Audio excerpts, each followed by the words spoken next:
Mahadev betting app को लेकर जो खुलासा हो रहा है, जो चीजें अब छनकर सामने आ रही हैं, उसने बड़ा कांड कर दिया है। पीएमओ से लेकर प्रसार भारती तक हंगामा खड़ा हो गया है, हड़कंप मचा हुआ है। कोई इस मामले को लेकर बोलने को तैयार तक नहीं है। सोचिए, अगर कोई ये सारी चुप्पी प्रधानमंत्री कार्यालय से लेकर मीडिया तक किसकी ओर इशारा कर रही है, और इसमें जो नाम सामने आ रहा है वो सबसे ज्यादा चौंकाने वाला है। यह हैरान करने वाला मामला है। आप इस बात का जब बारीकी से समझने की कोशिश करेंगे तो आप हैरान रह जाएंगे। पिछले 48 घंटे से सोशल मीडिया पर 3 नाम ट्रेंड कर रहे हैं, लेकिन टीवी चैनल्स पर पूरी तरह से खामोशी छाई हुई है, जैसे कुछ हुआ ही ना हो। हिरेन जोशी नाम सुना होगा, इसकी चर्चा बहुत बार कांग्रेस की तरफ से भी की गई है। कैसे ये मीडिया को मैनेजमेंट करते हैं, कैसे प्रधानमंत्री मोदी की छवि को गढ़ने के लिए किस तरह के प्रोग्राम चलेंगे, उसमें किस तरह से विपक्ष को बदनाम किया जाएगा, मोदी के पक्ष में किस तरह की लाइन ली जाएगी, ये सब कुछ तय करते हैं। ये बाकायदे संपादकों के एक ग्रुप में जुड़ा हुआ है जो सब कुछ तय करता था। कहां बैठकर? पीएमओ कार्यालय में। और वहां से क्या क्या कांड हुए हैं वो आपको अब सब कुछ अब सामने आ रहा है। इसमें एक नाम नहीं है, हिरेन जोशी, जो पीएमओ कार्यालय से जुड़े हुए हैं, सीधे प्रधानमंत्री के टच में है, जो हर रिपोर्ट प्रधानमंत्री को रात को 11 बजे के आसपास देते हैं। दिन भर क्या हुआ, कौन पक्ष में चलाया, कौन खिलाफ चलाया, क्या कितनी आपको कवरेज मिली, कितनी नहीं मिली, कितनी किसको, बाकायदे हर एक सेकंड की जानकारी प्रधानमंत्री को ये देते थे। लेकिन इनके साथ जो हिरेन जोशी जो ये सब कुछ करते थे, वही हिरेन जोशी, उनके साथ हितेश जैन, लॉ कमीशन, जो इनके बहुत करीबी हैं, नवनीत सहगल जो प्रसार भारती के चेयरमैन हैं, अब इस मामले में इनका भी नाम जुड़ता हुआ दिखाई दे रहा है। नमस्कार दोस्तों, मैं गंगा प्रसाद। महादेव बेटिंग ऐप क्या है? एक सवाल तो ये है, लेकिन आपको याद होगा महादेव बेटिंग ऐप, इसी मामले में छत्तीसगढ़ के पूर्व मुख्यमंत्री भूपेश बघेल के बेटे को इसी मामले में गिरफ्तार किया गया। आरोप लगाए गए प्रधानमंत्री की तरफ से चुनाव के दौरान कि इस मामले में बड़ा घोटाला हुआ है, इसमें ये लूट हुई है, वो लूट हुई है, कांग्रेस इसमें लिप्त है, ना जाने क्या क्या बातें हुई। कनेक्शन जो जुड़ रहा है वो सीधे हिरेन जोशी से जुड़ रहा है, जो अब इस मामले में लीपापोती करने की कोशिश की जा रही। या कह लीजिए कि प्रधानमंत्री कार्यालय, या कहिए कि प्रधानमंत्री और सरकार खुद को बचाने के लिए कोशिश कर रही है, क्योंकि यह मामला इतना छोटा नहीं है जिस पर सोचिए कि प्रधानमंत्री कार्यालय चुप है, टीवी चैनल से चुप है, मीडिया खामोशी छाए हुआ है और सोशल मीडिया पर हंगामा मचा हुआ है। सवाल पे सवाल पूछे जा रहे हैं, लेकिन कोई जवाब देने वाला नहीं है। कांग्रेस तो बाकायदे इस मामले को लेकर प्रेस कॉन्फ्रेंस कर चुकी है, लेकिन कोई जवाब नहीं दिया जा रहा है। क्या बिजनेस कर रहे थे हिरेन जोशी प्रधानमंत्री कार्यालय में बैठकर, यह भी देश में को जानने का हक है। कौन सी बेटिंग ऐप थी, क्या था, किसमें वो हिस्सेदारी है, उनकी चर्चाएं चल रही हैं सोशल मीडिया पर।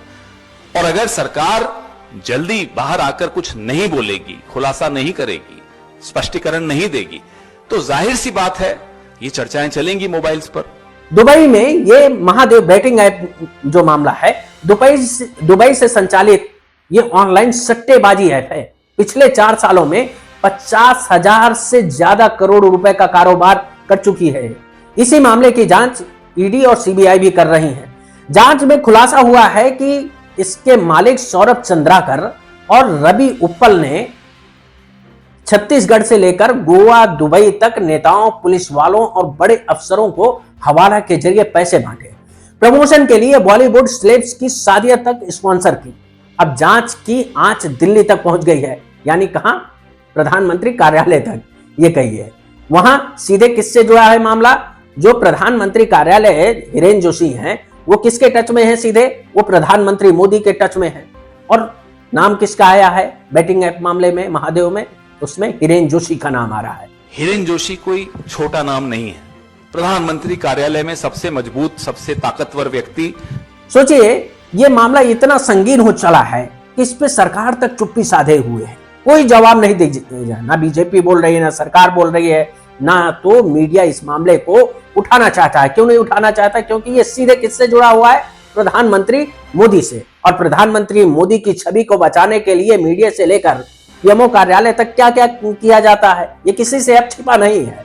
हिरेन जोशी पीएमओ में ओएसडी है, मोदी के सबसे करीबी हैं। गुजरात के दिनों से मीडिया मैनेजमेंट करने वाला ये मोदी का बायां हाथ माना जाता है। सोशल मीडिया पर वायरल दस्तावेज और चैट्स में दावा है कि जोशी को दुबई से महादेव बेटिंग ऐप के मालिकों की तरफ से मोटी रकम मिलती थी।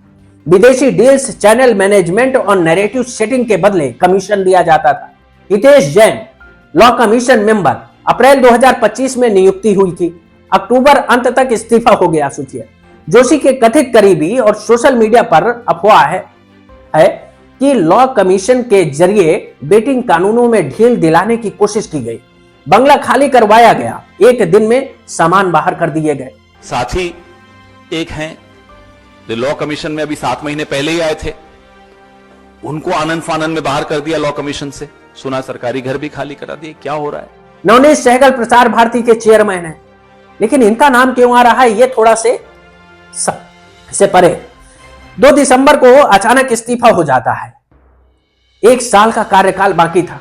यूपी के हर मुख्यमंत्री के प्रिय रहे सहगल पर भी उंगली उठ रही है, पर स्पष्ट नहीं हो रहा है कि इनकी इस सब में क्या भूमिका थी। सोशल मीडिया पर महादेव बैटिंग स्कैम ट्रेंड कर रहा है, हिरेन जोशी ट्रेंड कर रहा है। लोग पूछ रहे हैं कि पीएमओ में बैठा शख्स अगर बेटिंग माफिया का हिस्सा था तो देश की सुरक्षा का क्या? 50,000 करोड़ से ज्यादा का काला धंधा और टीवी चैनल्स खामोश हैं। इतनी बड़ी रकम, जिसके सोचिए कि जब मनमोहन सिंह की सरकार हुआ करती थी तब किस तरह से जीरो गिनाए जाते थे। ये 2G scam, 3G scam, 4G scam, क्या क्या स्कैम बताए जाते थे। लेकिन महादेव बेटिंग स्कैम, जिसमें 50,000 करोड़ से ज्यादा का स्कैम सामने आया है। ये पूरा धंधा ही सिर्फ सट्टेबाजी का खेल है और उसपे बचाने के लिए हिरेन जोशी ने क्या किया, इनको कितना फायदा पहुंचाया, ये सब कुछ जांच के दायरे में है। लेकिन सरकार खामोश है। क्यों? क्योंकि हिरेन जोशी को बचाने की कोशिश की जा रही। विपक्ष ने मैदान में ताल ठोक दी है। पवन खेड़ा बोले हैं कि सीबीआई जांच हो, हिरेन जोशी के अमेरिकी पार्टनर कौन है, कितना पैसा आया, ये सब कुछ बताया जाए। पर देश के सारे टीवी चैनल्स चुप हैं, क्योंकि ये जोशी के कंट्रोल में लंबे समय से पार्टी बन रहे हैं।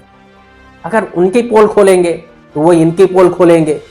तो क्या ये पूरा साठगांठ है? और इसी साठगांठ के चलते हिरेन जोशी को बचाने की कोशिश की जा रही है, एक तो सरकार की तरफ से और दूसरा मीडिया की तरफ से। उनका नाम तक नहीं लिया जा रहा है। अब आप फैसला कीजिए, ये सफाई है या सफाया? नमस्कार।